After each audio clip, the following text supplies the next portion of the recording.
Hello there, I'm Raheela Mahomed. We start with the latest on the crisis over Ukraine.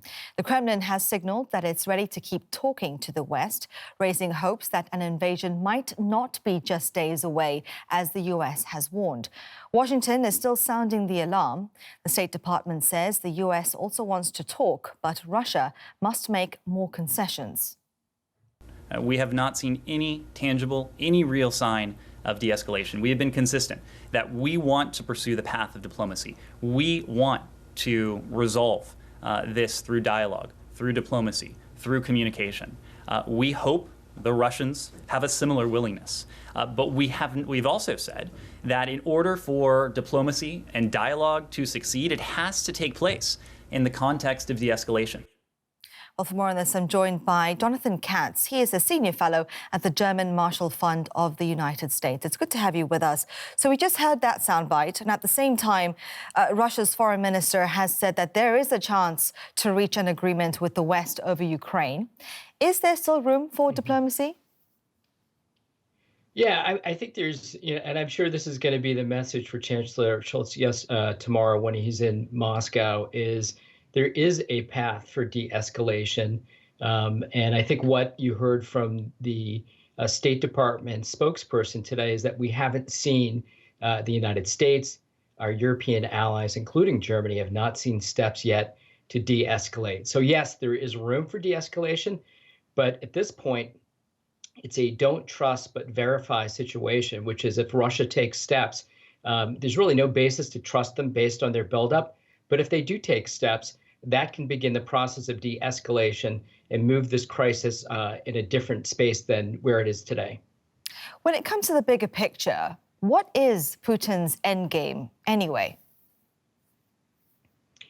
The end game for him has been control over Ukraine, control over Ukraine's decisions, its foreign policy decisions, its decision to further integrate into Europe. And the other thing that obviously Mr. Putin has been seeking is really a breakup of this transatlantic security architecture that's been in place for several decades. He believes through this crisis that he can achieve certain objectives, including bringing Ukraine back into Russia's fold, but also at the same time simultaneously harming European security. And I think any chance that he can get to drive a wedge between the United States, its European allies, and those that seek further integration, Mr. Putin views that as a victory. So I think those are still the objectives today. We don't see any change. There's a reason why he has over 140,000 troops in the Black Sea, already some of those that are in Crimea, Donbass, but on the borders of Russia and Belarus and Ukraine. Well, Ukraine's President Zelensky has reiterated that his country intends to join NATO. Is there a possibility that he could potentially drop this notion to avoid tensions with Russia? I think it was pretty clear it's in Ukraine's constitution that they would seek membership in NATO and the EU. So I don't see the Ukrainian president moving from that position. And I don't see NATO and alliance members moving from the position that NATO's door remains open to countries that seek membership.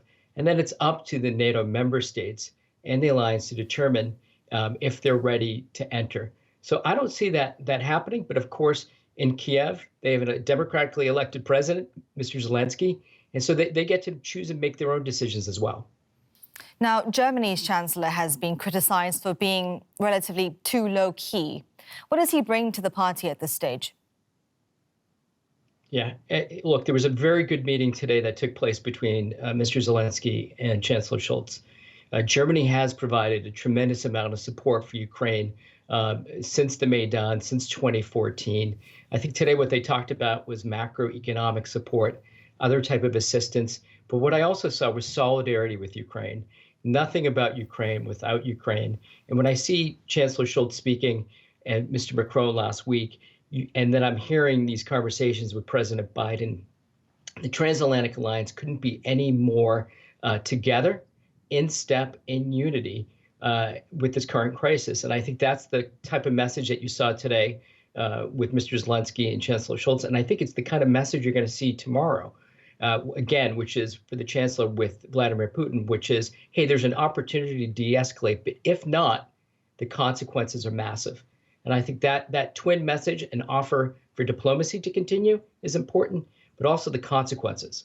What is really the biggest crisis in European security for the last 30 years. So these messages, twin messages, need to happen.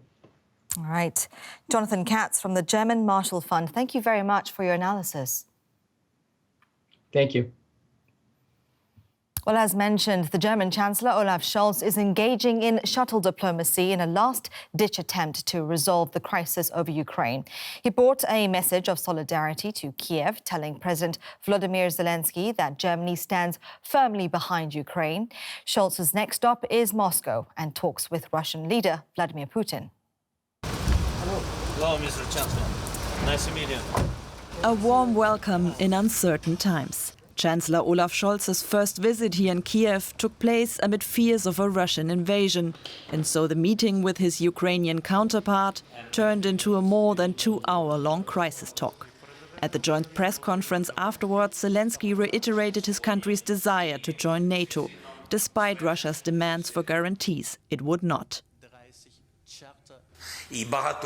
Many leaders hint slightly that Ukraine shouldn't take the risk of talking constantly about membership of the alliance, because this risk is connected to Russia's reaction. I think no one is hiding it anymore. I think we should be sincere. It's our decision to take anyway. Both agreed, however, membership in the near future is not in the cards. Just like another thing Kiev would like to have, German weapons to defend itself. Instead, Scholz offered more money and political support. Here